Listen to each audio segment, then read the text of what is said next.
Hi, Hiram here. I got a question from Lee Larsen about the fancy feast stove. Lee asked, Hiram, I live in Vancouver and I cannot seem to find anyone who sells carbon felt.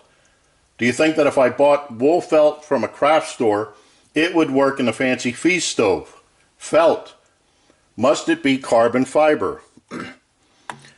My answer to that is no, it doesn't have to be carbon fiber. I use carbon fiber because it's very convenient. The thickness of carbon fiber is enough to fill up the space between the cat food can and the tomato food can in about one pass.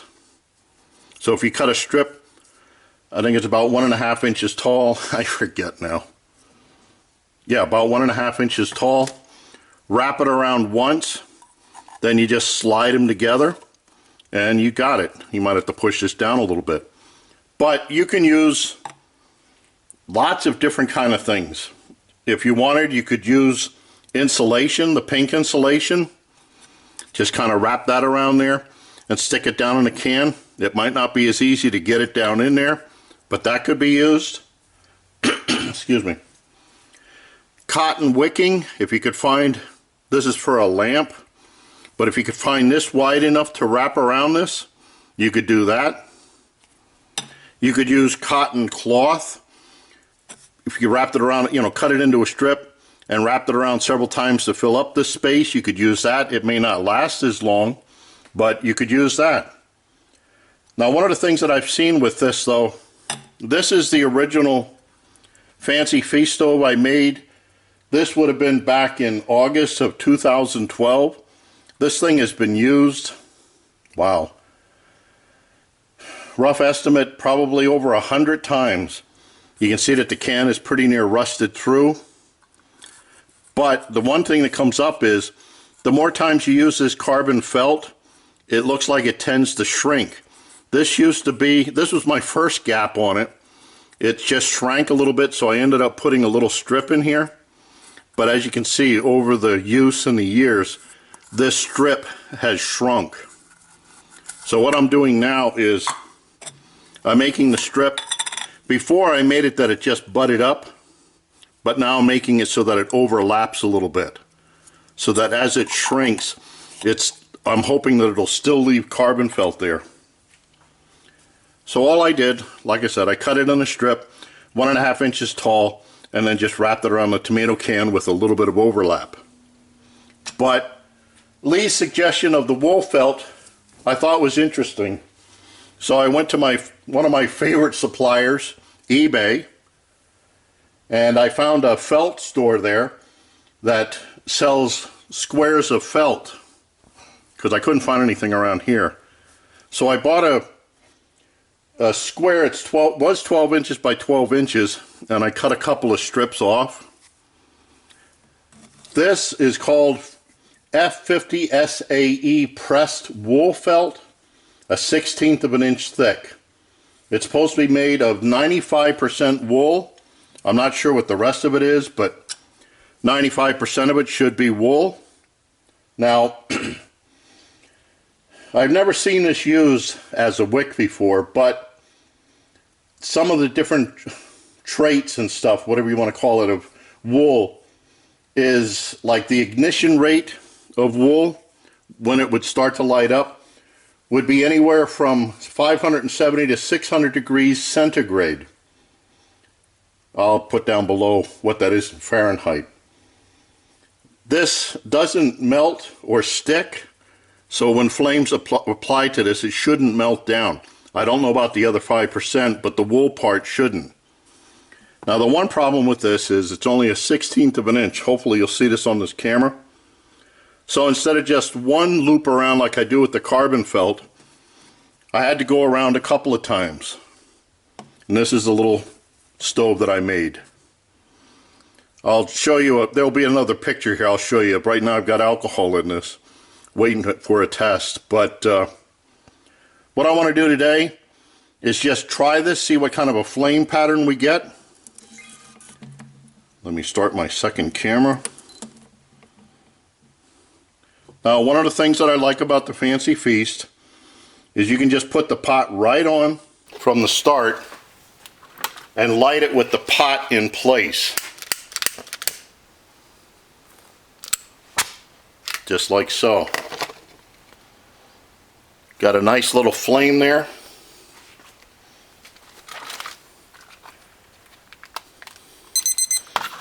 I don't know, can you see this? And I'm just going to let this burn out. We'll see how long it takes. I didn't measure the alcohol, I just poured alcohol in there, but I just wanted to run through a whole burn, and then we'll see what the wool looks like.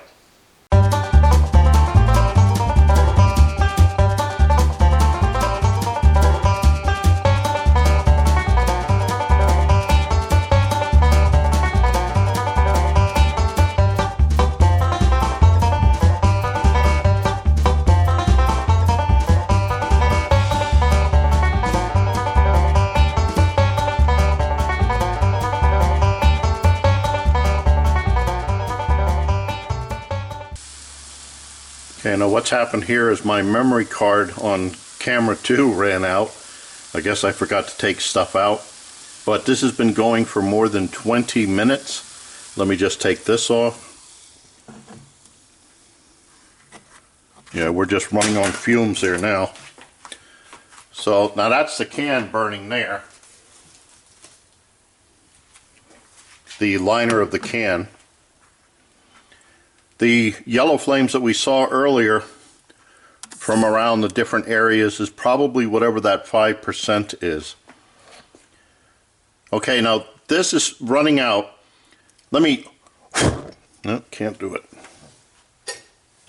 I'm actually burning the felt there now. It looks like the alcohol keeps the wick cool as long as there's alcohol on it. But like now, the liquid alcohol that was in there has run out, so the wool was starting to burn around the edges. Yep. See along here? Hopefully it'll show up on this camera. That's because it's running out. So there's nothing in here but maybe fumes. So then it started consuming the wool. That's the same thing that happens with insulation. If I was to use insulation in this, when the alcohol ran out, the insulation seems to melt and turn into just globs of glass.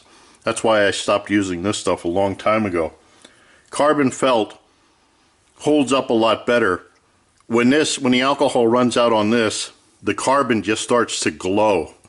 And then you know that you're just about out. So that was a pretty nice flame, nice pattern. The yellow stuff, like I said, I think was just the 5% that was in there. So if you want to use something like this wool, if you can't find carbon felt or something else, this has to be as close to 100% wool as you can get. I think I've seen some other ones where it's like 60% wool. Whatever else is put in there is probably something that's going to burn or melt. Okay, so I hope that helps Lee Larsen. It does look like wool can be used. Maybe not as easily as carbon felt, but it looks like it can be used in there. Again, I would go to hardware places. They must have carbon felt of some form at these because they're used for heat blankets, for welding and for soldering. But, okay. So I hope that helps Lee Larsen. I thank him for his question. I thank you for watching. I look forward to your input, questions, remarks, helpful suggestions. And as always, watch for my buddy Max. Bye now.